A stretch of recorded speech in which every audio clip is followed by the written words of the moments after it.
हाजीपुर से गिरफ्तार हुआ बिहार का चर्चित दवा माफिया। बांग्लादेश तक फैला था नेटवर्क। 25 साल से चल रहा था अवैध कारोबार। नमस्कार, आप देख रहे हैं सिटी पोस्ट लाइव और मैं हूं रवि।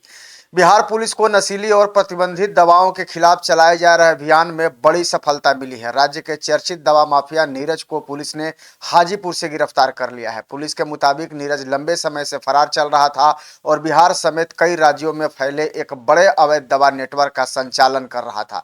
जांच में यह भी सामने आया है कि उसका नेटवर्क केवल बिहार तक सीमित नहीं था, बल्कि नॉर्थ ईस्ट के कई राज्यों रास्ते तक बांग्लादेश तक उसका नेटवर्क पूरी तरह से फैला हुआ था। पुलिस अधिकारियों के अनुसार आरोपी के खिलाफ बिहार के विभिन्न थानों में 1.5 दर्जन से अधिक आपराधिक मामले दर्ज हैं। उसकी गिरफ्तारी के लिए लंबे समय से प्रयास किए जा रहे थे। आखिरकार पूर्वी एसपी परिचय कुमार के नेतृत्व में गठित विशेष टीम ने सटीक सूचना के आधार पर हाजीपुर में छापेमारी कर उसे गिरफ्तार कर लिया।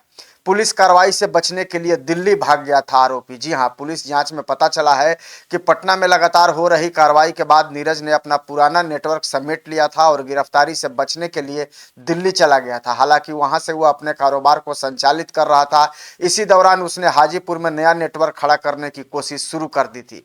सूत्रों के मुताबिक नीरज गुप्त रूप से हाजीपुर आता जाता था और अपने सहयोगियों के माध्यम से कारोबार को विस्तार देने में जुटा था। इस बार पुलिस को उसके हाजीपुर आने की पुख्ता जानकारी मिली, जिसके बाद विशेष टीम ने जाल बिछाकर उसे गिरफ्तार कर लिया। पूछताछ में हुए हैं बड़े खुलासे। गिरफ्तारी के बाद पूछताछ में नीरज ने कई चौंकाने वाले खुलासे किए हैं। पुलिस के अनुसार उसने स्वीकार किया है कि प्रतिबंधित कफ सिरप, नशीले इंजेक्शन और अन्य दवाओं की बड़ी खेप बिहार से असम, नागालैंड समेत कई पूर्वोत्तर राज्यों में भेजी जाती थी। वहां से यह सामान आगे बांग्लादेश तक पहुंचाया जाता था। जांच एजेंसियों का मानना है कि यह नेटवर्क केवल दवा तस्करी तक सीमित नहीं था, बल्कि उसके जरिए करोड़ों रुपए का अवैध कारोबार संचालित किया जा रहा था। पुलिस अब इस पूरे नेटवर्क की वित्तीय गतिविधियों और अन्य राज्यों में फैले संपर्कों की भी जांच कर रही है। एंटी स्नेक वेनस की सप्लाई भी करता था। पूछताछ के दौरान यह भी जानकारी सामने आई है कि नीरज असम और नागालैंड जैसे राज्यों में एंटी स्नेक वेनम यानी कि सांप के जहर से बचाव की दवा जिसे कहते हैं, उसकी भी सप्लाई करता था। पुलिस यह पता लगाने में जुटी है कि यह सप्लाई वैध चैनलों के माध्यम से की जाती थी या फिर इससे भी किसी प्रकार की अनियमितता और अवैध कारोबार शामिल था।